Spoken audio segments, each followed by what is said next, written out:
Whitehall, 1212, quickly. This is Scotland Yard.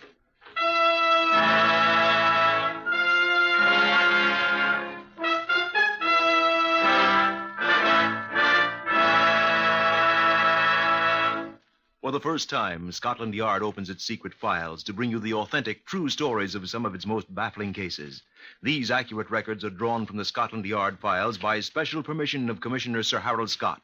They're true in every respect, except for the names of the participants, which, for obvious reasons, have been changed. The research has been done by Mr. Percy Hoskins, chief crime reporter for the London Daily Express, and the stories for radio are written and directed by Mr. Wyllis Cooper. Here are the participants in case number 498MR381. Neville Hutchins, shopkeeper. Yes, I saw the man.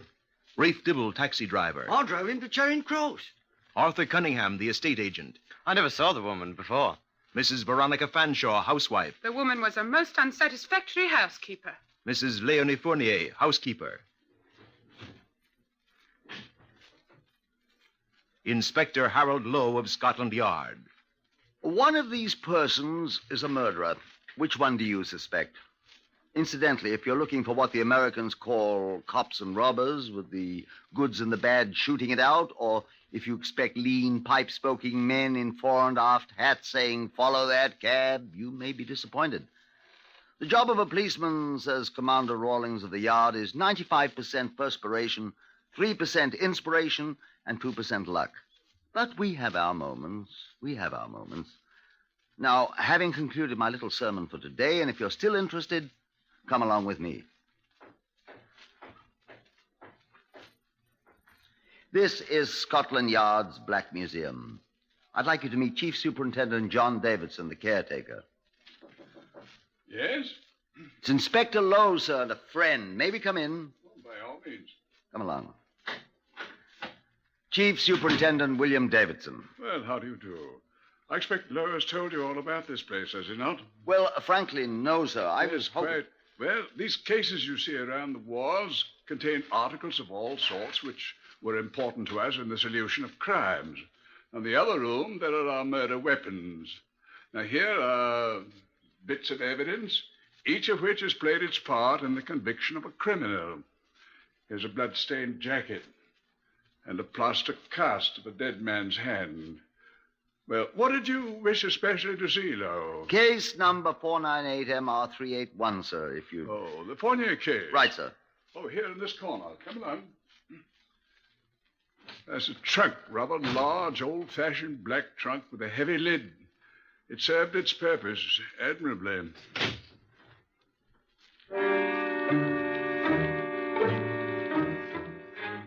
Telephone call received by Inspector Harold Lowe at Scotland Yard, 2:55 p.m., Monday, 10th May, 1948. Inspector Lowe speaking. This is Bannerman in charge of the left luggage room at Charing Cross Station, sir. Yes? We've come across something queer here, sir. Something that I'm afraid wants investigating. What seems to be wrong, Bannerman? I think you ought to see it, sir, really. Well, what is it, It's man? a left luggage ticket, sir, that was left by one of the station boot blacks. He A found left luggage ticket? Yes, sir. Well, don't you think... The ticket is for a large, heavy black trunk, which was left here several days ago, sir.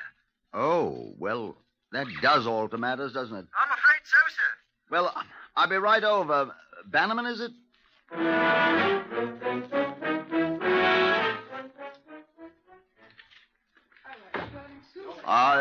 You, Bannerman? Yes? Detective Inspector Lowe, you spoke to me on the telephone. Oh, yes, sir. Will you just step inside, sir? I'll be away for a few minutes, George. Well, hurry back. Will you come with me, sir? I've the ticket in my desk, sir. Here, sir. Oh. Well, what's wrong with it? It was found on the up platform by one of the boot blacks a few minutes after I'd issued it, sir. Well, the owner lost it. It's exactly the way it was found, sir. All crumpled up in a ball. Yes, I see what you mean. A man could lose a ticket, sir, but he wouldn't throw it away just a few moments after he'd got it, sir. Do you remember the man? Oh, I don't remember him at all, sir. I just remember if it was a man. What? It might have been a woman, sir. We handle so many people here. Well, is the trunk still here? You said it's for a trunk, didn't you? Yes, sir. It's right over in that bay, sir. Well, let's have a look at it, please. Follow me. There, sir. The black one. You note the numbers, check. Ah. It's very heavy, sir. Let me give you an hand. Yeah. Lock doesn't look very strong. Well, I'll have it open. full of cloth. Cloth isn't that heavy. There's something else in here. Take the end of this piece.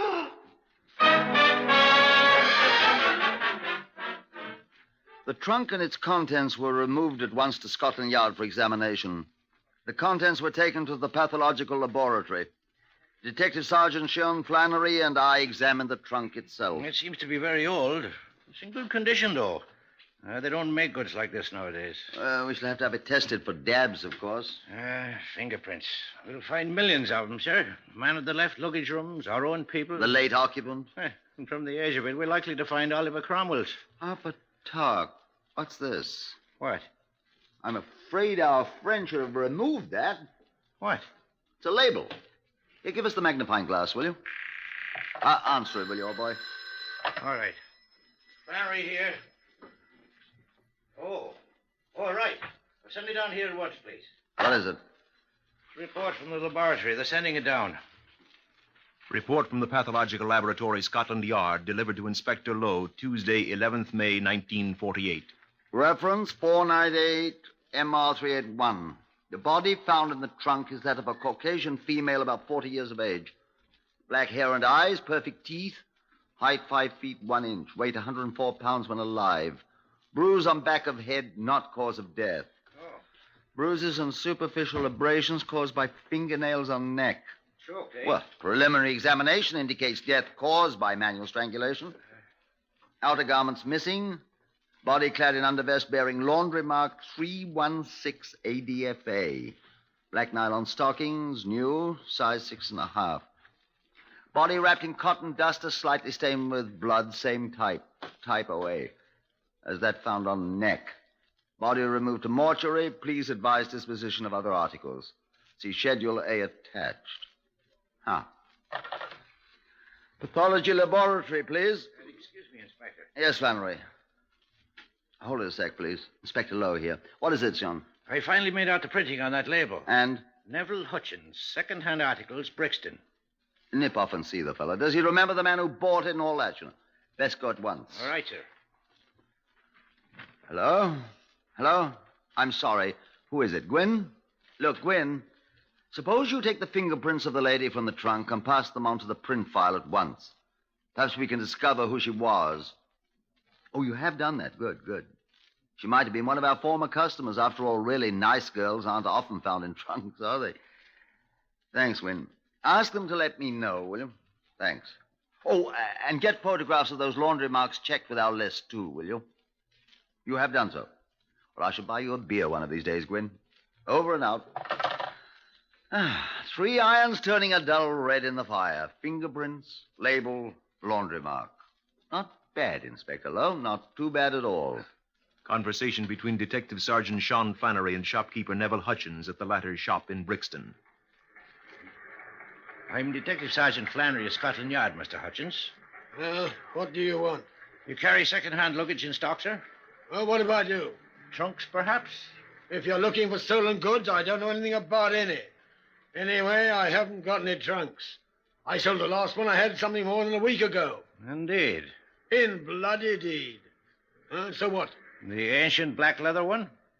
Well, how do you know? Well, we found it. Where? I should say that's none of your business at present. That's the one they found the body in at Charing Cross? How do you know? Well, I read the papers. Percy Hoskins had half a column about it in today's Express. That's the one. Well, how do you know? It's your label. No. When did you sell it? Oh, let me look. Yeah, here we are. May the 2nd. You got the buyer's name? Now, this ain't Selfridge's, mate. Do you remember what he looked like? Well, he was tall and thin. Complexion? Dark hair, dark eyes. Dressed? Yeah, I don't remember that. What, did he do it, you think? Would you recognize him again? Well, of course I would. If he walked in here a year from today. Tall, thin, dark. Well, we may ask you to identify him. Thank you. You're, of course, to say nothing whatever at this call. Now, look here, Mr. Ray. If you do, we shall be very seriously annoyed with you, Hutchins. I've got nothing to conceal. I'm an honest man. And if your tall, thin, dark man hears of it, you might just find yourself inside a trunk one day. Yeah. Just mind your eye, Mr. Hutchins. I shall be seeing you again. Yeah. Good day, sir. Report of the Fingerprint Division, Scotland Yard, to Inspector Lowe. No record at all, sir, of the prints. None at all, eh? None whatever, sir. Shall we continue our search? Interpol, the provincial police, the American FBI? No, not until I ask you. That'll do for the present, thank you. The laundry marks on the dead woman's clothing were identified by a laundry in Shepherd's Bush as having been issued to a family named Fanshawe. Further inquiry disclosed the fact that Mrs. Veronica Fanshawe, the only woman member of the family, was alive and well. She was summoned to Scotland Yard by Inspector Lowe. These are your laundry marks, then? Oh, no doubt about it. But the clothing's not mine. That I'm quite certain of. Yes, I'm sure they wouldn't fit you. They're very small. They're very cheap, obviously. Vulgar. I should never wear things like those. Have you any idea how your laundry mark could... I've no idea. Unless... Unless what, madam? We had a cook housekeeper a short time ago. She was one of those tiny women. And where is she? What was her name? Her name is Leonie Fonier. She's French. Is she still in your employ, Mrs. Fanshawe? She is not. I discharged her more than a week ago. I don't know where she is. Why did you discharge her? I did not approve of her. She'd been divorced and, well, you know these French women. Besides, she was a most unsatisfactory housekeeper. I see. You disliked her a great deal. I disapproved of her. Will you come with me a moment, please, Mrs. Fanshawe? Why, whatever for? Will you come with me, please? Where are we going? If you'll follow me, please. What is this place? This table here, if you please. Is this awful smell? This is our mortuary, Mrs. Fanshawe. Did you ever see this woman before? It's Leonie. Your former housekeeper? I always knew she'd come to this. Thank you, Mrs. Fanshawe. Other visitors to Inspector Lowe's office, Scotland Yard, between 12th May and 15th May, 1948. Bus conductor Simon Norwich of Houndsditch. I was reading in the paper, sir, about this here black trunk the bloke murdered the woman in.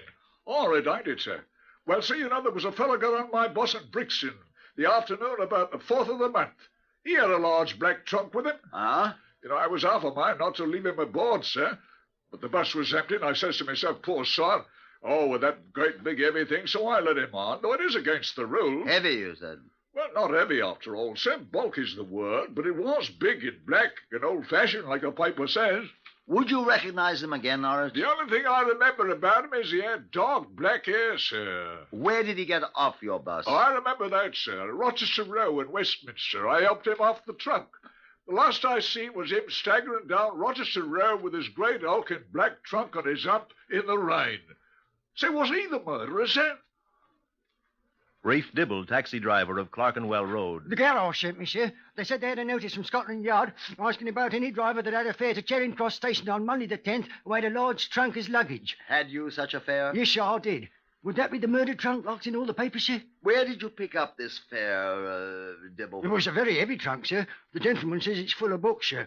Books, I says, feels more like a dead body, sir, I says. And he just snickered. So I roped it onto the luggage rack and took it to Charing Cross. My books, he says. Dead body, I says. And that's what it was, wasn't it? Where did you pick him up? Oh, in the rain, sir, at Rochester Row, right across the street from Westminster Police Station. See, here's my trip card, Rochester Row. If he's the murderer, sir, I'd know him in a minute. He was tall and thin and had black hair, like an Italian or an Irishman. Précis of case number 498MR381, 13th May, 1948, compiled by Inspector Lowe and Detective Sergeant Flannery, 14th May, 1948. Mrs. Fanshawe, number 1. Her antipathy toward victim, highly suspicious, watching her closely. 2. Hutchins, the shopkeeper. Uncooperative, but possible suspect. Don't go so fast, sir, please. All right. Description vaguely like that of unknown suspect. Tall, thin, dark-haired, under constant observation. Myself. Number 3, bus conductor Norwich and taxi driver Dibble state they can identify suspect. They seen the shopkeeper Hutchins yet, son? Taking them over there tomorrow, sir. Good. Number 4, now the victim. No apparent police record. No fingerprint record in our files. Meager reports on... yes, meager. Reports on her indicate she was quiet, industrious, and of comparatively good deportment, regardless of Mrs. Fanshawe's opinion of her. Oh, how about the Rochester Row coincidence, sir? Yes. Of course. Number 5. Bus conductor says man with trunk alighted at Rochester Row with empty trunk. Taxi driver says he picked up man with heavy trunk at Rochester Row. Detail of constables and detectives under Inspector North commencing search of all buildings in Rochester Row. Very short street. Better put down that Sybil tomorrow. Results will be reported. I think that's about all at the moment, isn't it? All I can think of, sir. Very well, Sybil. Finish typing it and I'll sign it. Yes, sir. At 8 o'clock the next morning, Inspector North and his detail of 20 detectives and constables arrived in Rochester Row with a Scotland Yard lorry fetching the trunk, carefully covered with a tarpaulin so that it could be exhibited to the tenants for their identification. Followed by the lorry, they went from house to house, questioning every inhabitant. At 6 in the evening, when operations were suspended, the trunk had not been recognized. The next morning at 10:15, Inspector North telephoned me, asking me to come at once to 9A Rochester Row on the 4th floor of a business building. I puffed my way up the 4 flights of ancient, moldy stairs 20 minutes later.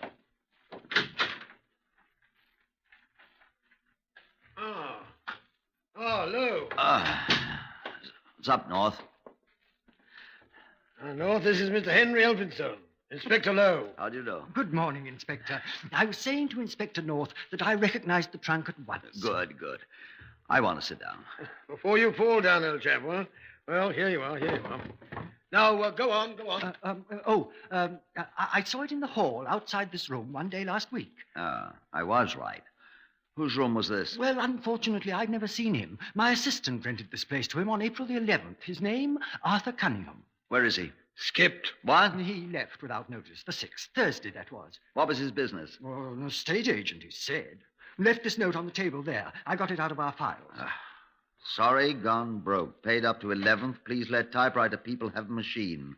Arthur L. Cunningham, who has been and gone and hopped it. You know, North, there must be another way of making a living. I can give you the name of his bank. You should be able to find him quite quickly through them, sir. Oh, most excellent man, Elphinstone. Now, who will carry me down 4 flights of stairs to a telephone? At the Camberwell address furnished by Cunningham's bank, the landlady reported to Inspector Lowe that Cunningham had left the place on the 5th, leaving no forwarding address. But she remembered a letter addressed to Cunningham had been delivered to the house 2 days after he had departed. She gave the unopened letter to the inspector, who opened it legally at Scotland Yard and read it eagerly. It was a form letter from the Post Office Telegraphs Department. We regret that your telegram dated 3rd of May to Mrs. Harriet Cunningham, Greyhound Hotel, Hammersmith, was undeliverable because... Aha! Inspector Lowe here. Put me through to Hammersmith, the Greyhound Hotel, Mrs. Harriet Cunningham at once. I'll wait, yes. The innocent Mrs. Cunningham was only too glad to tell the inquiring friend where her husband was to be found, of course. The Hammersmith police picked him up in a pub that night, and the next day he confronted Inspector Lowe at Scotland Yard. He was quite at ease. No, I'm sorry. I never saw the woman before. You know, I'm that old-fashioned character, faithful to my wife, Inspector. Well, that's very commendable, I'm sure. Well, I admit I've been about the country a bit since I was demobbed last year. But I assure you all my travels were in quest of that elusive thing, a job. I gather they're rather difficult to come by. I found it, sir. I thought I had a good thing in this estate agent business, but I found myself possessed of nothing but my fare to Hammersmith to my wife. Fortunate she has a good job at the Greyhound there. Wonderful woman, Harriet. It was her 9pence I was buying my gin and it with at the pub where chaps found me. You say you did see that trunk at the place in Rochester Row? Yes, I think I'd seen it. I didn't take any special notice of it. It's a horrible thing. Quite. Well, you've been quite open with me, and I appreciate it, Mr. Cunningham. You won't mind if I check up on the statements you've made? Oh, of course not, of course not. I've nothing at all to conceal, sir. Just as a matter of formality, do you mind having those 2 chaps who said they'd remember the man with the trunk, the shopkeeper, and the taxi driver? Do you mind having them look you over? Oh, of course not. I do think, though, that you should parade 1 or 2 others with me to see if they can vote for one. Isn't that the proper procedure in detective circles? Of course, I'll see to that. If I get them now and bring in 1 or 2 others to stand inspection with you... Oh, well, let's get it over with, by all means. I'll get them all at once, then. All right, on with the show. Oh, Oh, excuse me, sir. Flannery, go on in. You can help me. I'm Just a minute, sir. I was checking on relatives of the murdered woman. Yes, in a moment. This is her former husband. Afternoon, sir. You were married to Leonie Fonier? Yes, sir. Have you been in the mortuary? We just came from there, sir. He recognized her. Bloody awful, sir. Tell the inspector why you divorced her. I didn't divorce her. I just left her. Tell the inspector why. She was running around with another man. Tell the inspector his name. Arthur Cunningham, sir. I was very happy as I ushered Sergeant Flannery, Sergeant Anstruther, Inspector North, and Constable Fletcher into my office. Stand along the wall there, I said, in the bright light with Mr. Cunningham. I picked up the telephone. Will you please send in those 3 men in the waiting room? Come in, gentlemen. Now, if you will look at this group of gentlemen very carefully, please, and tell me if you recognize one of them as the man you saw with the black trunk. Now, take your time. Yes, Mr. Hutchins, you sold a man the trunk. Is he present? I don't see him. Are you sure? Positive. Well, you assured me you could recognize him. Not one of these. Mr. Norwich, do you recognize the man who boarded your bus with the trunk? Well, that tall one with the glasses. That's Inspector North. Well, I bet I haven't any idea, sir. You devil. Is the man who hailed your cab among these gentlemen? No, sir. He had a moustache. Nobody here's got a moustache. That's right. You're certain that you do not identify any of these men? Then I take it, Inspector, that none of us are criminals, sir. Thank you, gentlemen. All of you. Inspector Lowe's office, 11:30 that night. Only one lonesome light burning. The 2 men silent, thinking. Oh, must you always be lighting that stinking pipe? Oh, I'm sorry, sir. Sorry, Sean. I didn't mean to speak so sharply. I know. I'm just as upset as you are. I was so sure. Teach me a lesson, I hope. Those chaps were so certain they could identify him. But they couldn't. The taxi driver. I talked to him afterwards. That tall chap, he says. He might have been the one, except he hadn't no moustache. I know. And his hair was the wrong color. A man can shave off a moustache. Yes, and dye his hair. Dye black hair? Well, you can make it lighter. I suppose. Well, I don't know whether Cunningham did it or not, but I'm definitely of the opinion that the murder was committed in that place in Rochester Row where the trunk was. An ideal setup for a murder. Tenant gone, place empty. The renting agent, that Elphinstone chap. Well, he didn't even miss Cunningham till the next morning. Woman's husband said that she'd been running around with Cunningham. Or she might have gone there to see him and found him gone. Friend husband could have been following her, caught her, and cracked her neck. By crikey. He was tall and thin. He had dark hair and a moustache. Well, we're not in such bad shape after all. Look, North and his crew are over there at Rochester Road taking the place apart, brick by brick. They're going to work all night, and perhaps they'll find something. I devoutly hope so. Anyway, I'll have this husband fella picked up and printed in case he left any marks of his paddies about over there. Well, we'll start all over again. I'll go home and get a night's sleep, and we'll have our little group of talented identifiers in here early in the morning to tell us that's our boy. You know, you're an extremely clever man, Sergeant Flannery. I'll have them all here first thing. Yes, Inspector Lowe? Who? Oh, yes, Mac. Well, we were just leaving, but... Oh, not really. Of course we'll wait. Come on down. Mac up in the laboratory. Says he's been working on the contents of the trunk. Oh, not the late Mrs. Fonier, the other things. And he wants to show us something. Did he say what? Afraid I didn't give him a chance. He's fetching it down to us, whatever it is. Well, I hope he hurries. Come in. Hello, Mac. Glad I caught you. It's just enough chance, but What have you got? What have you got? Well, this is the duster that was in the trunk where the late lamented. That looks awfully clean. I just washed it. I wanted the blood stains. Look here under the light. Here, you see it in the corner? The blood stains covered it up before, and it's pretty faded. Greyhound Hotel, Hammersmith. The hotel where Cunningham's wife works. Is it important, Inspector? It's rather small for a hangman's noose, Mac, old boy, but I fancy 'twill serve. 'Twill serve. Now, Sean, you get friend Cunningham out of his comfortable bed at about the time Dawn is mucking about with her rosy fingers. And you grasp Mr. Cunningham between the thumb and forefinger of the right hand and fetch him here to the waiting room. And watch him wait till I consent at last to see him. Yes, sir. And then what, sir? And then you and I'll make a short visit to the mortuary. What for? To see if the unfortunate lady on the slab is still smiling.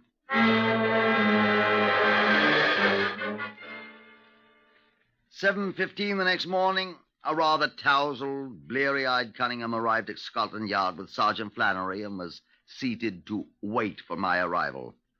When I arrived at 9:30, he stopped me. What's up now, Inspector? Oh, just wanted to talk some things over with you. See you in a few minutes. But look, I've not had my breakfast. Well, I'll be with you in just a few moments. Oh, Inspector Lowe. Oh, yes, North. I've something for you to look at once. Just wait a bit, Cunningham. I'm sure you don't mind. But, Inspector, what... Nice going, North, I said. A very good act. But North looked at me quite seriously. Not an act, Bob, he said. We found something. He handed me a little bottle cap. What's this, I asked. Read it. We found it in the fireplace of Cunningham's place last night, alongside these hairpins. Now, you read what it says on the bottle cap. Madame du Maurier's golden hair rinse.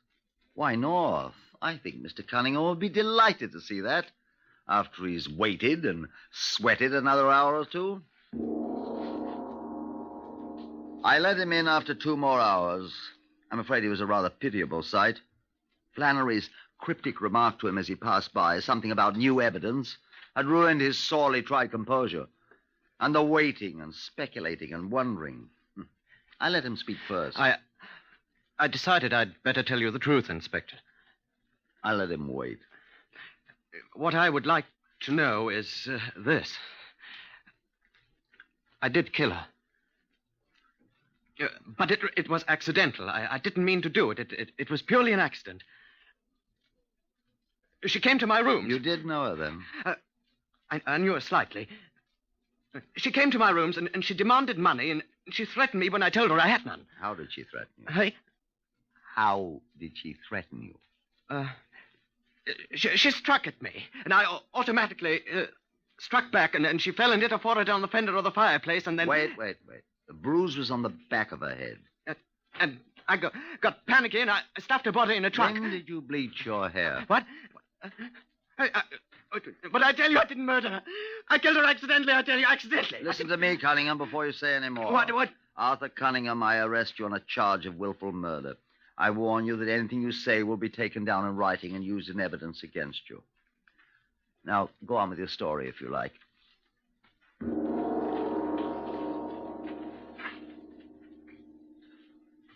The crime. Cunningham's admission at the trial that he had lured his former inamorata to his office to put an end to her threats of exposure, together with his eventual identification by the shopkeeper, the taxi driver, and the bus conductor, the stolen duster from the Hammersmith Hotel in which the body was wrapped, and other evidence produced by Scotland Yard, were of great importance at his trial. The verdict. My lord, we, the jury, find the prisoner guilty of willful murder. The sentence. To be hanged by the neck until you are dead. And may God have mercy on your soul.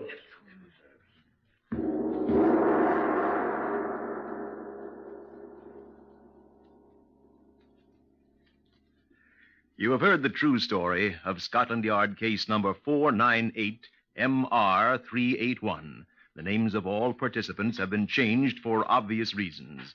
The research on Whitehall 1212 is done by Percy Hoskins, chief crime reporter of the London Daily Express, and the stories for radio are written and directed by Wyllis Cooper.